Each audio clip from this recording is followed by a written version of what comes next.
എടാ അത് വല്ലാത്ത കഷ്ടമായി പോയല്ലോ. വോയിസ് ഓവർ കൊടുക്കാൻ വേണ്ടി ഇരുന്നപ്പോൾ പൊരിഞ്ഞ മഴ. ഇതിഞ്ഞു ലേറ്റായി ഇന്നും ഒഴുകുന്ന അറിയുന്നതുകൊണ്ട് നമ്മൾ കുറച്ച് പണിപ്പെട്ടിട്ടാണ് ഇന്ന് വോയിസ് ഓവർ കൊടുക്കുന്നത്.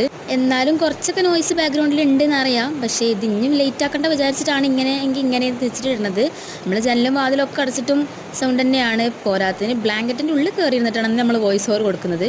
എന്നിട്ട് എന്താ കാര്യം, നന്നായിട്ട് സൗണ്ട് കേൾക്കുന്നുണ്ടെന്ന് അറിയാം.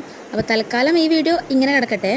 അപ്പോൾ ഇന്ന് നമ്മൾ പറഞ്ഞു വരുന്നത് എന്താണെന്ന് വെച്ചാൽ, നമ്മുടെ മിനി കിച്ചൺ സെറ്റിൻ്റെ സീരീസിൻ്റെ പാർട്ട് 2 ഓൾറെഡി നമ്മൾ അപ്ലോഡ് ചെയ്തിട്ടുണ്ട്. അപ്പോൾ മൂന്നാമത്തെ പാർട്ട് എവിടെയെന്ന് വിചാരിക്കുന്നുണ്ടാവും. ബട്ട് അതിൻ്റെ ഇടയിൽ നമ്മൾ വേറെ കുറച്ചെണ്ണം അപ്ലോഡ് ചെയ്ത് കഴിഞ്ഞു. അപ്പോൾ ഇന്ന് നമുക്ക് മൂന്നാമത്തെ പാർട്ട് ഉണ്ടാക്കാൻ പോകുന്നത് ദോശക്കല്ലാണ്. അപ്പോൾ എങ്ങനെ ഉണ്ടാക്കുന്നതെന്നുള്ളത് ഇപ്പോൾ നിങ്ങൾ വീഡിയോ കണ്ടിട്ടുണ്ടാകും, മനസ്സിലായെന്ന് വിചാരിക്കുന്നു. ഇനി ഇത് എവിടുത്തെ ദോശക്കല്ലാന്നുള്ള ചോദ്യം നിരോധിച്ചിരിക്കുന്നു. ഇതെൻ്റെ വീട്ടിൽ മാത്രം കാണുന്നൊരു ദോശക്കല്ലാണ്. നിങ്ങളുടെ വീട്ടിലൊക്കെ എങ്ങനെയെന്ന് എനിക്കറിയില്ല. അപ്പോൾ ഇനി പറയാനുള്ള എന്താണെന്ന് വെച്ചാൽ, ഈ ബ്ലാങ്കറ്റിലടിയിലിരുന്ന് കഷ്ടപ്പെട്ട് വോയിസ് ഓവർ ചെയ്ത വീഡിയോക്ക് ലൈക്കൊക്കെ ചെയ്ത് പോടോ. അതുപോലെ എൻ്റെ ഈ കുട്ടി ചാനൽ സബ്സ്ക്രൈബ് ചെയ്യാത്തവർ സബ്സ്ക്രൈബ് ചെയ്യണേ.